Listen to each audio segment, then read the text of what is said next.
I think we need to develop groups of interest, and one of them I think should be a kind of a,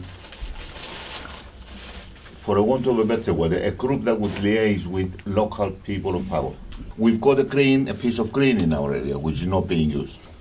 There's always a kind of a green that flies around among ourselves that say nobody uses that place. Maybe we can use it, but it's managed by the local authority. So we need to find the right people. We need to cultivate a kind of a, sweet talk them if you like, or find an agreed parallel line, and then say, well, we can manage it. If we're we're more responsible, if you like, for putting it together, then it means we can maybe influence more. A lot of people are very older people who are very physically they can do nothing, but they've got their voice and their what we call motivation, and to having this with it, and hopefully you will get someone, a star coming out from this to see the So you have to have always this.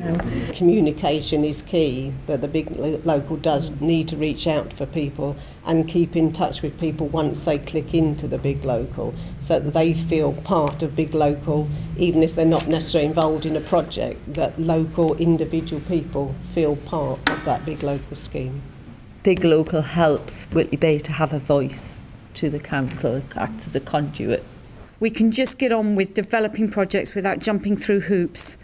This is just doing things differently in different ways. County Council, Borough Council, North East Derbyshire County Parish Council, they gel very well with it. We are constantly asking the question of what can we do next and what can we do to improve the community. And what can you do to help us do it? Yes. That's the big one. That's the biggest priority, one. well, that's the thing, people are weeing all over the place. Yeah. Because it's what can we do? And they've got the voice, as Barbara said, that they know who to speak to, and they're speaking to each other, but they're getting the capability and the capacity to work together. And it's what are we doing? It's not just expecting people to do things to them. Trying to get some of that working together more effectively. And I think that's So we set up the work. We used marketplace funding, the big local marketplace funding, to set up the working together groups, which is what Joan was talking about, the working together groups. And that's got, who's it got in there? All of the key organisations in town. So we have town councillors, we have our LTO is a charity, Ramsey Neighbourhood Trust, they're on it. Organisations that work with businesses, so Joan is Link for Growth. Schools. The library's on it, schools are on it, the Community Hall Trust, all the key organisations come together.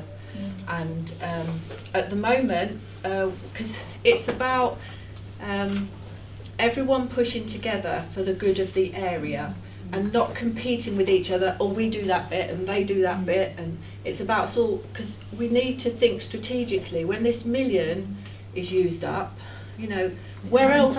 It's going fast. What other money can we bring in? How are we going to keep things going? People who come in and say, well, we didn't know you were doing that. We didn't know you were doing this.